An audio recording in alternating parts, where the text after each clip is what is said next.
Now, musician Billie Eilish, you'll remember her, No Human is Illegal on Stolen Land, that one. Well, she's come under fire for this hot take. What's one hill you die on? Y'all not gonna like me for this one. Eating meat is inherently wrong.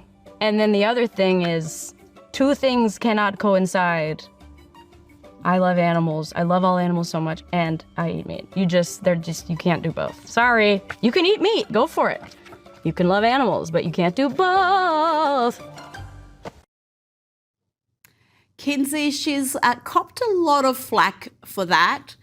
I'm going to surprise you by actually sticking up for her, though I'm far from a vegan. Barbecue is literally my favourite food. I think at least there, she's not being an absolute hypocrite. She's preaching how she lives. She doesn't eat meat because she loves animals.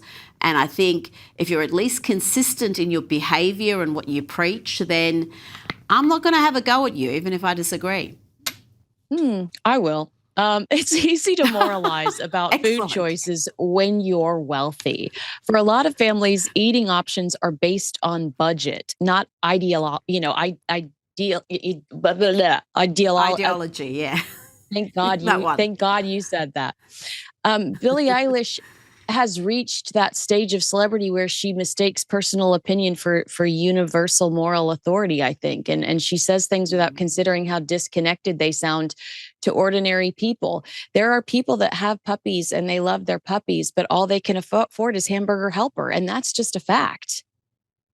That's true. And you know what? We're built to eat meat. I will die on that hill. We were supposed to have rich sources of protein. Now, let's talk about Katy Perry. She is having all sorts of issues, and it's a lot of legal fights as well. It's been revealed that Perry and her team are forcing a disabled Army veteran to cough up $5 million to pay for her legal fees. This all stems from a long, drawn-out legal battle between Perry and veteran Carl Westacott, who sought to void the sale of his California home to Perry back in 2020. He claimed he was under the influence of pain medication and lacked mental capacity. A judge ruled in Perry's favour back in 2023. Westacott was forced to pay $1.8 million in legal fees, but Kinsey, Perry's legal team, is now requesting he pay another $5 million for additional legal fees accrued between 2020 and 2026. You know, Rita, even if her team is legally justified, going after a disabled veteran for millions feels brutally tone deaf. Winning in court and winning in public opinion are two very different things. And right now, Katy Perry is losing the second battle. And, you know, our favorite astronaut has been losing a battle for a while. Sexual assault allegations, lame boyfriend, lame dance moves, lame album, lame tour, and now bullying the elderly. Go away. We literally can't stand you lately.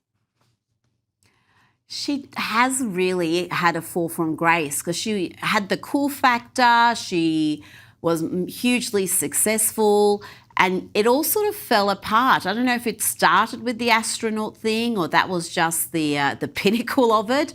But now she's under investigation for these allegations, historic allegations. She's got these legal fights, and she's seen, Kinsey, as lame. You see clips from her concerts going viral, and they're never complimentary. They're always showing her doing some really uncode dance moves and just struggling on stage.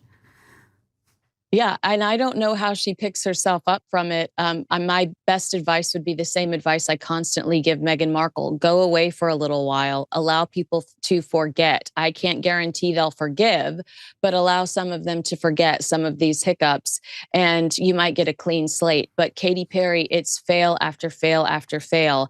And this is a fail. I mean, you can afford to pay your own legal fees. You got the house. You won the house. And you know what? Don't go to Coachella with Justin Trudeau, who's, I don't know, in his 50s and was dressed like a teenager. Just more lameness.